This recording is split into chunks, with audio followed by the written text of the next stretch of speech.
Good morning everybody, అందరికీ నమస్తే. నేను రెవెన్యూ ఉద్యోగిని. రెవెన్యూ సంబంధిత అంశాలు మాట్లాడుతున్నాను. మాట్లాడిన ప్రతిసారి కూడా లైక్ చేయమని రిక్వెస్ట్ చేస్తూ ఉన్నా, సబ్స్క్రైబ్ చేయమని కూడా రిక్వెస్ట్ చేస్తూ ఉన్నా. ఇప్పుడు కూడా అందరినీ రిక్వెస్ట్ చేయడం ఏంటంటే షేర్ చేయండి. మీ ఫ్రెండ్స్కి ఎవరైనా తెలియని విషయాలు ఉంటే తెలుస్తాయి. అంటే ప్రతిదీ సమాచారమే. సోషల్ మీడియా ఇచ్చిన మనకు ఏకైక అదృష్టం ఏంటంటే విషయాలు చాలా తెలుసుకునే ప్రయత్నం చేస్తున్నాం. దాన్ని పాజిటివ్గా తీసుకుంటున్నామా, నెగిటివ్గా ఉపయోగిస్తున్నామా తర్వాత విషయం. కానీ చాలా సింప్లిఫై అవుతుంది లైఫ్ అనేది. అందులో భాగంగానే ఇవాళ భూములలో అసైన్మెంటు అనేది అందరికీ జగమెరిగిన సత్యమే. అంటే మెజారిటీ ప్రజలు అసైన్మెంట్ భూముల మీద ఎక్కువ ఆధారపడి జీవనం సాగించే వారికి అవసరమయ్యే మాట ఇది. అతుకుబడి అంటారు ఆంధ్రాలో, రకరకాల పేర్లు. మనం అసైన్మెంట్ అంటాము, లావణి అంటాము, పోరంబోకు భూములు అంటాము, గవర్నమెంట్ భూములు అని అనుకుంటాము. ఇవన్నిటిని కలిపే అసైన్మెంట్ భూమి అంటాం. నేను ఇప్పుడు సపరేట్గా తెలంగాణ గురించి మాట్లాడాను. మొత్తం ఉమ్మడి రాష్ట్రం గురించే మాట్లాడతాం. అంటే మనం అందరము సమానంగానే కదా, మన జీవన శైలి కానీ జీవనం కానీ. అంటే అక్కడ పంట పొలాలు కొంచెం బాగా ఫర్టైల్ ల్యాండ్స్ ఉంటాయి కాబట్టి వాళ్ళు తొందరగా అన్ని రకాలుగా ఎంజాయ్ చేస్తూ తెలంగాణకు వచ్చారు. అది వేరే విషయం. కానీ అసైన్మెంట్ వచ్చేటప్పటికి ఏ సెక్షన్కు అసైన్మెంట్ ఉండాలో అదే సెక్షన్కు. ఇవాళ మీరు గుర్తుపెట్టుకోండి, వ్యవసాయ భూములు అత్యధికంగా ప్రజల దగ్గర ఉన్న భూమి అంటే తెలంగాణనే. 56% మంది ప్రజలకు భూమి ఉంది. ఆంధ్రాలో 76% మంది ప్రజలకు భూమి లేదు. 40% మంది వారి దగ్గరనే మిగతా అంత భూమి ఉండిపోయింది.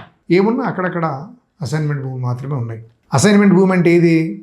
అన్నీ వస్తాయి అందులో. పొరంబోకు భూమి వస్తుంది, తర్వాత భూదాన భూములు వస్తాయి, సీలింగ్ ద్వారా వచ్చినటువంటి భూములు వస్తాయి, ఇవన్నీ వస్తాయి. ఇవన్నీ ఒక దగ్గర కుప్పేస్తారు. కుప్పేసి మరి ఎవరికి ఇవ్వాలి, ఎందుకు ఇవ్వాలి, ఎంత ఇవ్వాలి, ఎవరికి ఇవ్వాలి అంటే కొంతమందికి వ్యవసాయం తప్ప రెండో పని రాదు బాస్. అంటే అంతకుముందు వ్యవసాయ కూలీలు ఏమీ భూమి లేని వాళ్ళు వ్యవసాయం చేసుకుని బతారు. ఊళ్ళో ఇంకా ఏం పని లేదు కదా. ఇప్పుడంటే అన్ని ఇండ్లు కట్టుకుంటున్నారు, రకరకాల ప్రాజెక్టులు వస్తున్నాయి, ప్రాజెక్టులలో పనిచేస్తున్నారు, రోడ్లు పోస్తున్నారు, రోడ్డు పని దొరుకుతుంది, ఇవన్నీ దొరుకుతున్నాయి. అప్పుడు ఇవన్నీ ఏం లేవు, నో డెవలప్మెంట్, నథింగ్. ఎప్పుడో ఒకసారి చెరువు పుడిక తీస్తే మంది పోదురు, ఎప్పుడన్నా కోపులు తీస్తే చెరువు పక్కన కోపులు తీస్తే పోదురు. మంచి ప్రోగ్రామ్ అది. అది కూడా డబ్బులు వచ్చేది. అంటే పని చేసేసరికి పైసలు ఉండకపోతున్నాయి, నరేగా వల్ల పైసలు కనబడుతున్నాయి అందరికీ. అట్లనే అసైన్మెంట్ భూమి ఇస్తే దున్నుకొని బతుకుతాడు. అంతర్జాతీయ సూత్రాలు ఏం చెప్తాయంటే, శాస్త్రీయంగా చెప్పడం ఏంటంటే, ఒక కుటుంబం అంటే భార్య, భర్త, 2 పిల్లలు, తండ్రి, వీళ్ళందరికీ కలిపితే 3 ఎకరాల భూమి అనేది ఒక శాస్త్రీయత. సైమన్ వించెస్టర్ అని ఒక అద్భుతమైన పుస్తకం ద ల్యాండ్ అని రాస్తాడు. ఎంత అద్భుతమైన పుస్తకం అంటే నా దగ్గర ఉన్నది, మీకు అమెజాన్లో కూడా దొరుకుతుంది. అది ఇంగ్లీష్ అనేది చాలా కఠినంగా ఉంటుంది, కానీ సెంట్రల్ ఐడియా అర్థమవుతుంది మనకు. భూమి ఏ ప్రపంచ దేశాలలో ఎవరెవరి దగ్గర ఎంతెంత భూమి ఉంది అనేది. అందుకనే ఈ అసైన్మెంట్ అనేది మన దగ్గర సైనికులకు ఇస్తారు, మన దగ్గర స్వతంత్ర పోరాటం చేసిన వాళ్ళకి ఇస్తారు. తర్వాత కొంతమంది ఏదైనా మంచి పని చేస్తే కూడా వాళ్ళకు ఏమీ లేకపోతే వాళ్ళకి ఇస్తారు. ఎందుకు ఇవ్వాల్సి వస్తుంది అని అంటే, మరి భోజనం కావాలి కదబ్బా. ఆయన కష్టపడతాడు, ఆయన కుటుంబానికి సరిపడా కొన్ని మీరు తీసుకొని పోయి వెనకటికి సావుకారికి ఎత్తురు అందరు. ఆయన ఏం చేస్తాడు, రైస్ మిల్క్ వేస్తాడు, రైస్ మిల్క్ వేసి ప్రభుత్వానికి ఇస్తాడు. అంటే ఇది ఒక సర్కిల్. ఒకసారి ఎట్లా ఇస్తారు, ఎవరికి ఇవ్వాలి. భూమి లేని పేద అనే ఎవరంటారు, అసలే భూమి లేని వాళ్ళకు రైతు కూలీలు అంటాం. కొద్దిగంత భూమి, 2 ఎకరాలు తరి భూమి, 5 ఎకరాల కుష్కి భూమి ఉంటే కూడా భూమి లేని రైతు కిందనే లెక్క. ఆయనకు ఒక 2 ఎకరాలు ఎంతో కొంత ఊర్లో మిగులు భూమి కనుకుంటే ఆయనకి అసైన్మెంట్ చేస్తారు. ఎట్లా చేస్తారు, కొన్ని తహసీల్దార్ ప్రొసీడింగ్స్ ఇస్తాడు, కొన్ని జాగాలేమో ఖాళీ భూములు ఉంటే వెళ్ళి దున్నుకుంటారు కొంతమంది. కొన్ని జాగాలు ఏం చేస్తారంటే, ఒక ఊరిని తీసుకుందాం ఉదాహరణగా, ఆ ఊళ్ళో మొత్తము ఒక 3,500 ఎకరాలు అనుకో, ఒక 250 ఎకరాలు 300 ఎకరాలు గవర్నమెంట్ భూమి ఉన్నది, అందులో పొరంబోకు భూమి ఉన్నది. 1000 ఎకరాలు ఊళ్ళో ఉండే పెత్తందారి వాళ్ళ దగ్గర ఒక 1000 ఎకరాలు అదనంగా ఉంటే సీలింగ్ కింద తీసుకున్నాం 1000 ఎకరాలు. తర్వాత భూదాన భూమిలో ఒక 500 ఎకరాలు ఉంది. ఇదంతా కలిపి ఒక దగ్గర వేస్తాం.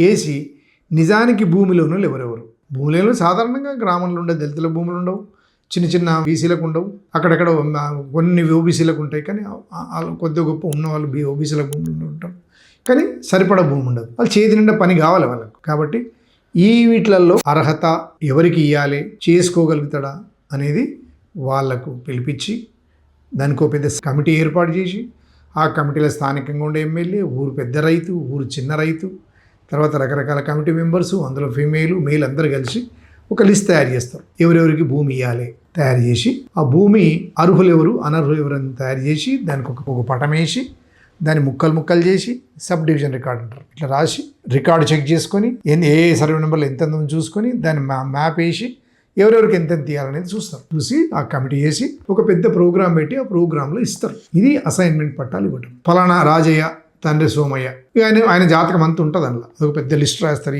వీళ్ళు ఉన్నారు కాబట్టి వీళ్ళే సమక్షం ఈయనకి ఇస్తున్నామని చెప్పి ఆయనకు ఒక సర్టిఫికేట్ ఇస్తారు. ఆంధ్రప్రదేశ్లోనేమో డీకేటీ అంటారు, ఆంధ్ర రాయలసీమలో.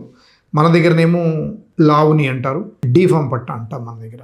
ఆయన దానికి సంబంధించి మొత్తం వివరాలు రాస్తారు దాంట్లో.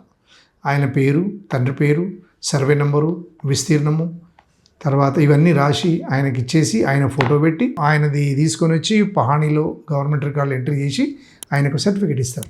ఆయన దాన్ని ఇప్పటివరకు ఉన్న పొజిషన్ కంటే పక్క జరగవచ్చు, అటు ఇటు ఏమైనా సరే ఆ కబ్జా మీదకి వెళ్ళిపోవాలి. 3 ఏళ్ళ లోపల అతను తీసుకోవాలి. తీసుకొని భూమి దున్నుకొని బతుకుతూ ఉండాలి. ఈ పొజిషన్ పోయింది లేని స్థానిక పడవాలి, దానికి రూఢీ చేయాలి దాన్ని. లేకుంటే కూడా మళ్ళీ 3 ఏళ్ళ లోపల కనుక తీసుకొని కబ్జా తీసుకోకపోతే మళ్ళీ గవర్నమెంట్ గుంజుకుంటుంది. సర్టిఫికేట్ ఇచ్చేటప్పుడు కొన్ని కండిషన్ రాస్తారు. ఏం రాస్తారు? నువ్వు ఎవరికి ఇవ్వద్దు రా భూమి, ఎవరికి అమ్ముకోవద్దు, నీ చుట్టాలకు ఎవరికి గిఫ్ట్ ఇవ్వద్దు, ఇంకెవరికి దానం చేయొద్దు, నీ ఇష్టం వచ్చినట్టు చేస్తా అంటే కుదరదు. ప్లస్ దాంట్లో ఇంకేదన్నా యాక్టివిటీ చేస్తా అంటే ఇప్పుడు లేటెస్ట్ ఈ ఇటుక బట్టీలు, తర్వాత ఇంకా తవ్వి లోపలికి దిగుతూ ఉసుక వెళ్తుంది, ఆ ఉసుక గురించి ఇవన్నీ ఏం చేయొద్దు. నీకు పంట కొరకు ఇచ్చిన పంట వరకే ఉండాలి. అది ఎప్పటికీ నీ సొంత భూమి కాదు, గుర్తుపెట్టుకో బాగా. దాని వెనక రాసి ఉంటాయి. ఇవన్నీ ఏం చేసినా కూడా మళ్ళీ గుంజుకుంటాం. ఒకవేళ తెలిసి తెలియక అమ్మినా కూడా మళ్ళీ తిరిగి అతనికే ఇవ్వాలి. అది కూడా చెప్తా ఇప్పుడు. అట్లా ఇచ్చి కండిషన్స్ ఇచ్చేసి అతనికి అసైన్మెంట్ పట్ట సర్టిఫికేట్ ఇస్తారు. మొత్తం ఆంధ్రప్రదేశ్లో ఎంత అయిందంటే ఒక పొరంబోకు భూములు అన్నీ కలిపి ఒక 45 లక్షల ఎకరాలు ఉంటారు. ఒక 5 ఎకరాల పైన ఏంటి మన సీలింగ్ భూములు, ఇది చాలా సంవత్సరాల కింద హిస్టరీ. ఇది తర్వాత 1,20,000 ఎకరాల భూదాన భూములు, ఇవన్నీ కలిపి 49 నుంచి 50 lakhs acres పంపకాలు జరిగినాయి. భారతదేశంలో ఎక్కడ లేదబ్బా, ఇది కేవలం ఆంధ్రప్రదేశ్లో ఉంది. నేను ఆంధ్రప్రదేశ్ గురించి మాట్లాడుతున్నాను, బయట గురించి మాట్లాడుతున్నాను. ఆ తదనంతరం 2001 తర్వాత దాదాపు 10 లక్షల ఎకరాలు మళ్ళీ ఇచ్చారు. ఈ 10 లక్షల తర్వాత వచ్చిన 10 లక్షల ఎకరాలు ఏమైందంటే ఒక సర్టిఫికేట్కి ఇంకొక సర్టిఫికేట్ ఇచ్చారు, దొంగ సర్టిఫికేట్లు. కొన్ని సర్టిఫికేట్ ఎట్లయినా తెలుసా, మనిషి రామయ్యది ఉంటుంది, పేరు చంద్రయ్యది ఉంటుంది, కబ్జాలో వెంకటరెడ్డి ఉంటాడు. ఎట్లా ఇది అర్థమైంది కదా. పేరు రాజయ్య, ఫోటో రాజయ్యది ఉంటుంది, సర్టిఫికేట్ ఏమో వెంకటయ్యది ఉంటుంది, కబ్జాలనేమో రాజిరెడ్డి ఉంటాడు. ఎట్లా మరి ఇది? ఇలాంటివి కూడా కనీసం ఒక 10 లక్షల ఎకరాలు ఉంటుంది. ఈ సర్టిఫికేట్ ఇచ్చినాం, కండిషన్ అయితే రాసినాం. అట్లా ఏమని రాసినాం, అది ఎవ్వరికి అమ్మొద్దు, ఎవరికి దానం చేయొద్దు, నీ పేరే ఉండాలి, నీ వారసులు. ఒకవేళ నువ్వు చచ్చిపోతే నీ కొడుకుల పేరు మీకు కావాలి, లేకపోతే నీ భార్య పేరు మీకు రావాలి, అంతే తప్ప వంశపారంపర్యంగా అనుభవించడం తప్ప ఎవరికి కూడా దాన్ని ఎవరికి అమ్మడానికి లేదు. ఈ లిస్ట్ అంతా తయారు చేసిన తర్వాత రెవెన్యూ వాళ్ళనే కామెంట్ చేయటం కాదండి, అందరి బాధ్యత కదా. అందరి పౌర సమాజం, ప్రభుత్వ ఉద్యోగులు అందరి బాధ్యత. ఇవన్నీ ఏం చేశారంటే ఈ లిస్ట్ తయారు చేసి 1908 ఉన్న రిజిస్ట్రేషన్ యాక్ట్ ప్రకారంగా దానికి ఒక 22A తయారు చేసి సబ్ రిజిస్టర్కి ఇచ్చిర్రు కూడా. ఇవన్నీ రిజిస్ట్రేషన్ చేయొద్దు అని అంటే ఆయన ఏది ఇచ్చినా తీసుకొని వచ్చి సామెత ఏంటంటే నేను చార్మినార్ తెచ్చిన రిజిస్ట్రేషన్ చేస్తాను అనే దశలో ఉన్నారు వాళ్ళు. అంతే. అట్లా కాకుండా అట్లా కొంత అన్యాక్రాంతమైన కొంతమంది ఏమో కొన్నోడు మళ్ళీ అమ్ముకున్నాడు మళ్ళీ అమ్ముకున్నాడు, ఇవన్నీ వైలేషన్స్. అందుకనే ఇవన్నీ ఏం చేశారంటే అసైన్ భూముల అమ్ముకోవడానికి వీలు లేదు అనేది ఒక చట్టం. దాన్ని ఏమంటారంటే ఆంధ్రప్రదేశ్ అసైన్ ల్యాండ్స్ బదలాయింపు నిషేధ చట్టం, assign land prohibition of act. అది చట్టం 1977లో వచ్చింది. 21/1/1977లో సేమ్ ఇదే. అసైన్మెంట్ భూములు ఎవరు అమ్ముకోవడానికి కొనుగోలు చేయడానికి వీలు లేదు. ఒకవేళ కొనుగోలు చేస్తే తిరిగి ఆ పట్టదారికి ఇవ్వండి. నిజంగానే అమ్మిన వ్యక్తి నిజంగానే పేదవాడు, నిజంగానే అవసరాల పూర్తికి అమ్మిండి అనుకుంటే అతన్ని వదిలేయండి. ఒకవేళ నిజానికైతే కొన్నోని పనిష్మెంట్ ఇవ్వమన్నారు, 6 నెలల జైలు శిక్ష పెట్టమన్నారు, 10,000 రూపాయలు జరిమానా ఇవ్వమన్నారు. ఇప్పటికైతే జరగలేదు అది. కాకపోతే ఒక భయం, అది జరిగి ఉంటే బాగానే ఉండేది. ఈ అన్యాయం ఏంటంటే వాడు అమ్ముకున్నాడు కానీ కొన్నోని మీద శిక్ష ఏంది?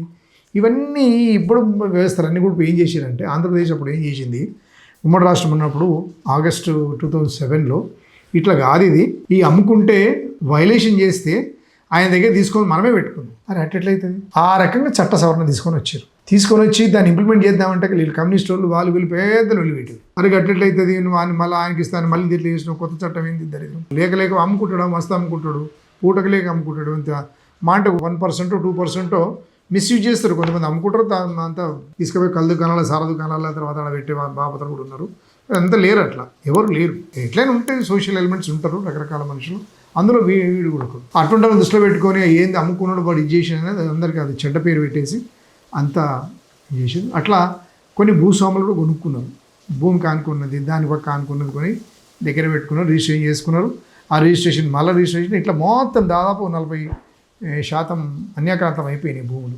అవి ఎవరి దగ్గరనే ఇప్పటిదాకా పత్తలేదు, దాని మీద రికార్డు కూడా లేదు, పట్టా అయిపోయినాయి. అంటే మన ధరణిలో అన్నీ బయటపడ్డాయి కొన్ని. ఇప్పుడు వాటి పరిస్థితి ఏంటంటే 2008లో అనుకున్నారు. అయితే తెలంగాణ 2018లో ఏం చేసిందంటే యాజ్గా చట్టాన్ని రిపీట్ చేసిందండి. ఎంత అన్యాయం అంటే 2018లో తీసుకొచ్చింది ఆ చట్టం, ఎప్పుడు డిసెంబర్లో అనుకుంటా. తీసుకొని వచ్చి లేదు ఇదంతా వైలేషన్స్ అవుతున్నాయి కాబట్టి వీళ్ళు చెప్పినట్టు ఇంటలేరు కాబట్టి తెలంగాణ అసైన్డ్ భూముల బదలాయింపు నిషేధ చట్టం 1977కు ఈ సవరణ తీసుకొని వద్దామని ప్లాన్ చేసింది. ఉమ్మడి రాష్ట్రం ప్లాన్ చేసింది, ప్రజా ఉద్యమాలు కావచ్చు ఏదైనా కావచ్చు, చాలా సంవత్సరాల వరకు దాన్ని ఏం చేయలేదు. 9, 10, 11, 12, 13, 14 తెలంగాణ వచ్చేసింది. ఇక వీళ్ళు వచ్చిన 4 సంవత్సరాలనే డిసెంబర్లో దాన్ని తీసుకొని వచ్చి ఇప్పుడు ఈ పరిస్థితి ఏంటంటే ఆ భూములను తీసుకొని తన దగ్గరే ఉంచుకొని భూస్వాములకు అప్పయ్యాం. ఫలానా ఇండస్ట్రీకి అవసరం ఉంది, ఫలానా డెవలప్మెంట్కి అవసరం ఉంది, ఫలానా ఐటీ దానికి అవసరం ఉంది అనుకుంటూ అన్యాక్రాంతం చేయకపోయినా వాళ్ళకి ఏదో చిన్న ప్యాకేజ్ ఇచ్చి ఆ భూములను తీసుకుంటారు. అబ్బా ఆయన పరిస్థితి ఏం చెప్తలేరు. మళ్ళీ అందులో ఒక 600 గజాలు ఇస్తామంటున్నారు. ల్యాండ్ బ్యాంక్ అనేది కొత్తగా తయారు చేసి ఆ అసైన్మెంట్ భూములను తీసుకొని లేదు మీకు ఒక మూల 400 గజాలు ఇస్తాం, మీకు ఇల్లు కట్టిస్తామని చెప్పి తీసేసుకుంటున్నారు. ఇప్పుడు ల్యాండ్ ఎక్విజిషన్ సిస్టమ్ మొత్తం కూడా లాభని భూములే తీసుకుంటారు. ఒక్కసారి భూమి వెళ్ళిపోయిందంటే ఆత్మగౌరవం దెబ్బతిన్నట్టే వాళ్ళు, ఇంకేం పనికిరారు వాళ్ళు. ఒక తరం మంచిగా ఉంటుంది అంతే. ఇప్పుడు ఈ సంవత్సరము ఆయన తండ్రి పేరు మీద ఉన్న 2 ఎకరాల భూమి తీసుకుంటే ఆయనకు కాంపెన్సేషన్ ఇస్తున్నారు, మంచిగానే ఇస్తున్నారు. ఇప్పుడు లగచర్లలో మంచిగా ఇస్తున్నారు కాంపెన్సేషన్. 167 గజాలు జాగ ఇస్తున్నారు, అది ఇల్లు కూడా కట్టిస్తున్నారు. ఇల్లు కట్టించి జాగింగ్ అయిపోద్దా? సరిపోదు కదా. అట్ ది సేమ్ టైం ప్రభుత్వ వాదన ఏంటంటే లేదు డెవలప్మెంట్ యాక్టివిటీస్లో ఇవన్నీ అవసరమే అన్నట్టుగా మాట్లాడుతున్నాను. భూమి లేకుంటే మాత్రం అది చాలా కష్టతరమైన పని. అటవీ ప్రాంతాలలో ఆదివాసీలలో అంటే ఆదివాసీల నుండి భూమి కొనుగోలు చేయకుండా 1/78లను అసైన్డ్ భూములు కొనుగోలు చేయకుండా 9/77 చట్టం ఉపయోగపడింది. ఇప్పుడు దాంట్లో సవరణ తీసుకొచ్చి ఏం చేస్తున్నారంటే లేదు ఒకవేళ అమ్ముకున్నట్టయితే మనము ఖచ్చితంగా అతన్ని తీసుకొని ఇతరత్ర వాటికి ఉపయోగించాలనే కాన్సెప్ట్ బాగా డెవలప్ అయింది. గ్రామాలలో ఒకవేళ ఇది చేసినట్టయితే చాలా అన్ఎంప్లాయ్మెంట్ బాగా పెరిగిపోతుంది. పంటలు ఈ యూటిలైజేషన్ ఆఫ్ ల్యాండ్ కూడా టోటల్గా నాన్ అగ్రికల్చర్ కన్వర్ట్ అయ్యి వ్యవసాయ భూమి తగ్గిపోయి ఆహార భద్రత కూడా సమస్య ప్రమాదం ఏర్పడుతుంది. అందుకనే ఈ అసైన్డ్ భూమి అనేది ప్రభుత్వం ఏ పని రాని ఒక నిరుపేద రైతు కూలీలకు చిన్న సన్నకారు రైతులకు ఇచ్చేటువంటి ఒక చేయూత. అంటే ఎప్పుడైనా ఎంతసేపు అన్ని లాభం అంటే ఎట్లా పోయి అంటే అట్లా కాదు కదా. అన్నిట్లలో ఇది కావాలంటే మరి వెల్ఫేర్ ఎవరు చూడాలి? సంక్షేమ రాజ్యం ఇది. సంక్షేమ రాజ్యంలో ప్రజల సౌకర్యాలు, ప్రజల అవసరాలు తీరాలి. సరే పోయి ఊరికి అనుకున్నాను 4 ఎకరాల అసైన్మెంట్ భూమి తీసుకొని ఒక స్కూల్ కట్టిద్దామని అనుకుంటున్నాము. ఓకే, అతనికి ఆల్టర్నేట్ అరేంజ్ చేయాలి కదా. ఆల్టర్నేట్ అరేంజ్ చేయకుండా ఉన్నట్టు దాన్ని మనం భూమి పుంజుకుంటే ఆయన పరిస్థితి ఏం కావాలి. అందుకనే ప్రభుత్వాలు కూడా ఆయనకు ఒక అష్యూరెన్స్, మళ్ళీ ల్యాండ్ ఎక్విజిషన్ మాట్లాడితే చాలా పోతుంది. అది కొత్త ల్యాండ్ ఎక్విజిషన్ చట్టం ఎన్నెన్నో ఇచ్చింది, ఏది ఇంప్లిమెంట్ కావడం లేదు. సోషల్ ఇంపాక్ట్ అసెస్మెంట్ అని అన్నారు, ఏమన్నారు అది దీన్ని కూడా వర్తించాలి. భూమి తీసేసుకుంటాం, వాడు తప్పు చేసింది కాబట్టి తీసుకుంటాం అంటే ఎట్లయిద్దండి. అసైన్మెంట్ ఆఫ్ గవర్నమెంట్ ల్యాండ్ అనేది ఒక విస్తృత పరిధి ఉన్నది. దానికి ప్రభుత్వాలు చాలా విశాలంగా ఆలోచించవలసిన అవసరం ఉంది. ప్రతి పౌరుని కాపాడుకోవాల్సిన బాధ్యత ప్రభుత్వాల మీద ఉంటుంది. కాబట్టి రెవెన్యూ ఇన్స్పెక్టర్ కానీ తహసీల్దార్ కానీ ఒకవేళ ఆయన అమ్మినట్టుగా కానీ తెలిస్తే వెంబడే ఆయనకి తెలిసిపోతుంది. ఎవరికి? తహసీల్దార్ తెలుస్తారు. ఆ ఊరిలో ఎవరో వచ్చి కంప్లైంట్ చేస్తారు, ఫలానా రాజయ్య భూమి అమ్ముకున్నాడు, ఫలానా రమేష్ భూమి అమ్ముకున్నాడు అని చెప్పగానే వెంబడే పోతాడు, ఆయనకు నోటీస్ ఇస్తాడు. నోటీస్ ఇచ్చిన 15 రోజులు జవాబు ఇవ్వమంటాడు, ఏమి ఇయ్యడు, పంచనామా చేసి తీసేసుకుంటాడు. ఈ భూమి నీకు ఇచ్చినాము, దాంట్లో ఉన్నాయని ఉల్లంఘించినాము కాబట్టి మేము తీసుకుంటాం. తీసుకొని ఇక ఇంతకుముందు గతంలో 9/77 ప్రకారంగా పక్కోనికి ఇవ్వాలి, లేకపోతే వానికే ఇవ్వాలి. ఎవరైతే అసైన్ ఉన్నాడో తిరిగి ఆయనకే ఇవ్వాలి. ఆయనకి ఇవ్వకుండా ఒకవేళ కొనుగోలు చేస్తే గరీబోడు ఉన్నట్టయితే వానికి కన్సిడర్ చేయాలి. అది తప్ప ఇప్పుడు ఇక్కడ పిట్టపోరు పిల్లి తీర్చిన అన్నట్టుగా మీ గవర్నమెంట్ తీసేసుకుంటుంది. ఆయన ఆర్డీఓగా దరఖాస్తు పెట్టుకుంటాడు, ఆయన రిజెక్ట్ చేసిన అనుకో దీంట్లో కోర్టు పోయేది ఏమి ఉండదండి. స్పష్టంగా చెప్తున్నాయి కదా. అసైన్మెంట్ భూములలో నీ బతుకుని ఇచ్చినాము, నా ఇష్టం వచ్చిన నేను తీసుకుంటా అనే కండిషన్తోనే ఇది ఇస్తారు. అది అలా చేయడం అనేది ఆయనకు ఏదన్నా ఒక అష్యూరెన్స్ చేయకుండా మనం ఎట్లా చేద్దాం. సెక్షన్స్ చట్టాలు అనేటివి చాలా ఉన్నాయి. వాస్తవానికి ఒక కన్సిడరబుల్ ఒక ఉదారత కలిగినటువంటి తెలుగు రాష్ట్రాలు దాదాపు 60 లక్షల వరకు అసైన్మెంట్ భూములు ఇచ్చింది. ఇప్పుడు ఒక్కొక్కటి అన్నీ కూడా వాపసు తీసుకొని తిరిగి పారిశ్రామికవేత్తలకు, తర్వాత ఇది స్పెషల్ ఎకనామిక్ జోన్స్ అని, అంటే ప్రత్యేక ఆర్థిక మండళ్ళని, లేకపోతే ఇంకేదో ఇండస్ట్రియల్ క్యారిడార్ అని, లేకపోతే ఇంకేదో కెమికల్ ఫ్యాక్టరీ అని, లేకపోతే కొన్ని గోదాములు అని చెప్పి ఒక్కొక్కటి తెలుసా మీకు? 61వ survey number, 62 survey number of Madhapur village 612 ఎకరాల భూమి సింగిల్ స్ట్రోక్లో తీసుకుంది గవర్నమెంట్. తీసుకొని ఇలా హైటెక్ సిటీ ఉన్నది. ఆ మాదాపూర్ గ్రామంలో ఉండేటువంటి మొత్తం ఎస్సీ ఎస్టీ బీసీల భూములు అవన్నీ. ఇలా వాళ్ళ పరిస్థితి ఏంది చెప్పడం కష్టం.